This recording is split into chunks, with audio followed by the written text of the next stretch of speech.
High বন্ধুরা, তো আজকে আমি কোনো ক্যাফে নিয়ে আসিনি। আজকে আমি নিয়ে এসেছি একটা ছোট্ট মিনি ব্লগ। এটা কিসের? এটা হচ্ছে আমি কিছুদিন আগে উত্তরাখণ্ড ঘুরতে গেছিলাম, তো ওখানেই আমরা পৌঁছে গেছিলাম কার্তিক স্বামী টেম্পলে, যেটা কিনা মানে বলতে পারো পাহাড়ের অনেকটা উঁচুতে অবস্থিত। এবার আমরা যখন বেরিয়েছিলাম তখন ছিল ভোর ভোর, মানে 4টে সাড়ে 4টের সময় আমরা বেরিয়েছিলাম, যাতে আমরা সকালের সূর্যোদয়টা দেখতে পাই। আর এটা যদি বলো কোথায় আছে, তাহলে উত্তরাখণ্ডের যে কনকচৌরি আছে, মানে রুদ্রপ্রয়াগ পেরিয়ে তোমরা যদি কনকচৌরি পৌঁছাও, তাহলে সেখান থেকে 3 কিলোমিটার উপরে এটা অবস্থিত। তোমার এই কী বলবো, কার্তিক স্বামী টেম্পলটা। এবার বলতে পারো কার্তিক স্বামী টেম্পলটা কার? এটা হচ্ছে আমাদের মহাদেবের সবথেকে লাডলা পুত্র, মানে কার্তিক ঠাকুরের একটা টেম্পল, যেটা দেখার জন্য অনেকেই অনেকটা দুর্গম পথ পেরিয়েই ওপরে পৌঁছায়। তো আমারও তো বিশাল ভয় লাগছিল, কারণ রাত্রিরে বেরিয়েছিলাম, জঙ্গল পেরিয়ে, তারপরে 2000টা সিঁড়ি পেরিয়ে আমাদের পৌঁছাতে হয়েছিল এই মন্দিরেতে। ভিউ ছিল জাস্ট অসাধারণ, কিন্তু পৌঁছাতে তো হাল খারাপ হয়ে গেছিলো।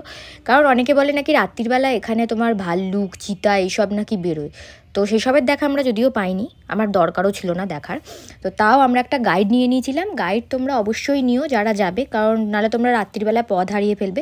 তোমরা দিনের বেলাতেও যেতে পারো, কিন্তু রাত্রিবেলায় গেলে তোমরা ভোরের ওই সূর্যোদয়টা দেখতে পাবে, যেটা আমি তোমাদের ভিডিওর মাধ্যমে অলরেডি দেখাবো। জাস্ট অসাধারণ লেগেছিলো ওপর থেকে। মন্দিরটা খুব সুন্দর ছিল। আর বলে নাকি আমরা ডিসেম্বরে গেছিলাম, ডিসেম্বরের প্রথম দিকে, তো যারা আরও কিছুদিন বাদে যাবে তো এখানটা বলে বরফে পুরো ঢাকা থাকে, মানে বরফ পাবে তোমরা দেরিতে গেলে। বাট আমরা যখন গেছিলাম বরফ ছিল না। আর এটা হচ্ছে সেই মন্দিরটা, যেটা তোমরা দেখতেই পাচ্ছ। মন্দিরটা খুব সুন্দর ছিল, আর উপর থেকে পাহাড়ের ভিউ অসাধারণ লাগছিল। মানে যদি কেউ বলো যে, আমরা সবাই জানি মহাদেবের অনেক মন্দির আছে বা রাধাকৃষ্ণের মন্দির আছে, কিন্তু কার্তিক ঠাকুরের মন্দির সেভাবে আমরা পাই না। তো কার্তিক স্বামী অবশ্যই তোমরা একবার যেও। যদি তোমরা চোপতার দিকে যাও তো অবশ্যই কিন্তু উত্তরাখণ্ড থেকে চোপতা হয়ে এটা একবার ঘুরে নিও। তো সকালবেলা বিশাল ঠান্ডা ছিল, আমি তো মুখ নাক সব ঢেকে পৌঁছে গেছিলাম উপরে। আর পৌঁছাতে তো আমার হাল খারাপ হয়ে গেছিলো, বুঝতেই পারছো, পাহাড় পর্বত ডিঙিয়ে পৌঁছেছিলাম। আর উপর থেকে ভিউটা ঠিক এরকম লাগছিল, দূরের পাহাড়গুলো জাস্ট অসাধারণ লাগছিল। ভিউটা তো দেখতেই পাচ্ছ তোমরা। আর এই হচ্ছে সূর্যোদয়। আমরা যখন পৌঁছেছিলাম তখনও সূর্যোদয় হয়নি, তো একটু টাইম বাকি ছিল, তো আমরা ওয়েট করছিলাম। তো তারপরে এই যে সূর্যোদয়টা তোমাদের সাথে আমি একটু শেয়ার করে নিলাম। দেখতে জাস্ট ওয়াও লাগছিল, মানে এক কথায় অসাধারণ। তো এখানে গিয়ে ছবি তুলবো না তা তো হয় না, তো অনেক ছবি তুলেছিলাম, ছবি ভিডিও সবই করেছিলাম। তো কিছু ছবি আমি তোমাদের সাথে শেয়ার করলাম, সেগুলো দেখলেই তোমরা বুঝতে পারবে যে ওপর থেকে কতটা সুন্দর লাগছিল জায়গাটা। আর সবথেকে বড় কথা, ছবিগুলো আগে তোমরা দেখে নাও একটু। এইগুলো হচ্ছে এখানকার বলতে পারো 2000টা সিঁড়ি পেরিয়ে আমরা ওপরে উঠেছিলাম, কিন্তু তার আগে তোমাদের অনেকটা জঙ্গল আর ওই পাহাড়ের যেটা খাড়াই পথ বলে সেটা পেরিয়ে তোমাদের যেতে হবে। কিন্তু ওপরে উঠলে তোমরা এরকম ভিউ দেখতেই পাবে। তো সেটা দেখার জন্য একটু কষ্ট করে পৌঁছে যেও, তাহলে তোমাদেরও এরকম সুন্দর ভিউ তোমরা দেখতে পাবে। আর যারা বলতে পারো যে ভোরের বেলায় বা রাত্রির বেলা যেতে পারছো না, তারা কিন্তু বেলার দিকেও যেতে পারো। এরম নয় যে সকালবেলায় গেলে মন্দির খোলা পাবে, এরম কোনো ব্যাপার নেই, মন্দির খোলাই থাকে।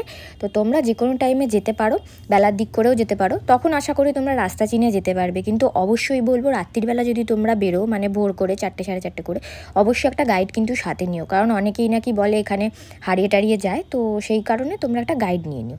আর চারপাশটা ঠিক এতটা সুন্দর লাগছিল, যেটা দেখার জন্য আমরা এতটা দুর্গম পথ পেরিয়ে ওপরে পৌঁছেছিলাম। আর হ্যাঁ, যারা এখনও পর্যন্ত আমার চ্যানেলটাকে ফলো করোনি, অবশ্যই কিন্তু ফলো করে দিও।